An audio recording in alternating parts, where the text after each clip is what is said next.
Depuis que Jean-Noël Barrot s'est rendu à Alger, j'ai le sentiment d'être un peu en vacances. En vacances de Bruno Retailleau.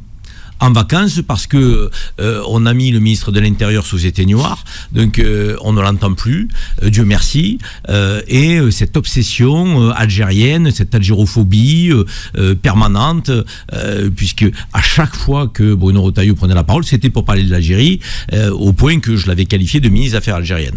Depuis la relance du dialogue, depuis la visite de Jean-Noël Barrot, on a des perspectives. La première perspective, c'est Benjamin Stora qui va livrer un rapport cet été avec les historiens algériens dans la commission pour la mémoire qui a été relancée. C'est quelque chose de positif parce que la France doit regarder l'histoire en face, l'histoire coloniale en face et faire état de reconnaissance. Pas de repentance, de reconnaissance. L'Algérie le dit et le répète, ils n'attendent pas d'excuses de la France, mais ils attendent une reconnaissance de l'histoire. L'ignominie, les enfumades, les expropriations, le génocide de 1830 à 1870, puisque quand la France est arrivée, il y avait 3 millions d'Algériens. En 1870, il n'y en avait plus que 2 millions. Où sont passés le million d'Algériens disparus, évidemment massacrés, tués, et ça il faut le reconnaître. Les OQTF, parlons-en, je l'ai dit aussi, donc l'Algérie n'a jamais été contre reprendre les OQTF. L'Algérie veut que les conventions de 1974 et de 1994 soient respectées. Ces conventions, elles disent quoi? Elles disent, vous devez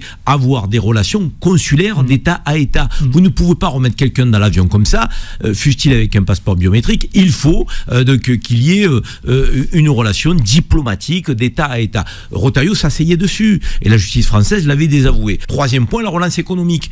On a 450 entreprises françaises en Algérie, donc les entreprises françaises ont besoin d'un climat d'apaisement. Oui. Donc ça va permettre aux entreprises françaises peut-être de retrouver une forme de dynamique économique que la France a perdue. Donc la France vendait du blé en Algérie, se chiffrait à 1 milliard par an. Ce milliard-là, il n'existe plus, parce que l'Algérie n'achète plus de blé à l'Algérie, mais en achète à la Russie. La question sécuritaire, donc au Sahel notamment, lutte contre le terrorisme, les services français, les services algériens travaillaient de concert ensemble et arriver à déjouer des attentats et à mettre à mal des groupes terroristes. Depuis que Retailleau faisait son cinéma et ses sorties, les services ne discutaient plus, ne travaillaient plus ensemble, et c'est Cécile Berthaud, la DGSI française, la patronne des services intérieurs françaises, qui a dit la posture politique de M. Retailleau nous met en difficulté, nous ne travaillons plus avec nos amis algériens.